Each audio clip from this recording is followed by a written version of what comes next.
ക്ഷമിക്കണം ക്ഷമിക്കണം ക്ഷമിക്കണം എന്നറിയാം, പക്ഷേ മനസ്സ് അനുവദിക്കുന്നില്ല, അല്ലേ?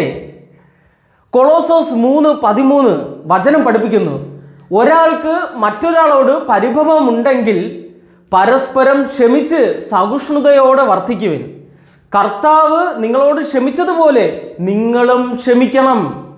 പ്രിയമുള്ളവരെ, ദൈവം നമ്മെ പഠിപ്പിക്കുന്നത് വെറുപ്പ് വച്ച് പുലർത്താനല്ല, എല്ലാവരോടും ക്ഷമിക്കാനാണ്. അയൽക്കാരെ നമുക്ക് കണ്ടുകൂടാ, സ്വന്തം വീട്ടിനകത്തുള്ള സഹോദരനെ കണ്ടുകൂടാ, എല്ലാവരോടും ശത്രുതയാണ്. കൂടെ ജോലി ചെയ്യുന്ന വ്യക്തികളെ കണ്ടുകൂടാ, ബന്ധുക്കളെ കണ്ടുകൂടാ. എന്തിനാണ് നമ്മുടെ ജീവിതത്തിൽ ഈ ശത്രു മനോഭാവം നമ്മൾ വച്ച് പുലർത്തുന്നത്? നമുക്കറിയാം ക്ഷമിക്കണം ക്ഷമിക്കണമെന്ന്, എന്നിട്ടും നമ്മൾ എന്താണ് ക്ഷമിക്കാത്തത്? എന്തിനാണ് നമ്മൾ ക്ഷമിക്കാത്തത്? എല്ലാ വ്യക്തികളും നമ്മളോട് പറഞ്ഞിട്ടുണ്ടാവില്ലേ ഒന്ന് ക്ഷമിക്കൂ, എന്നിട്ടും എന്തിനാണ് നമ്മൾ വെറുപ്പ് വെച്ച് പുലർത്തുന്നത്? പ്രിയമുള്ളവരെ, വെറുക്കുന്നവരെ ദൈവം സ്നേഹിക്കുന്നില്ല. നമ്മൾ അറിയുക, മറ്റൊരു വചനം ഇപ്രകാരമാണ്, മത്തായി 6:14-15 തിരുവചനങ്ങൾ. മറ്റുള്ളവരുടെ തെറ്റുകൾ നമ്മൾ ക്ഷമിക്കുമെങ്കിൽ നമ്മുടെ സ്വർഗസ്ഥനായ പിതാവ് നമ്മുടെ തെറ്റുകളും നമ്മോട് ക്ഷമിക്കും.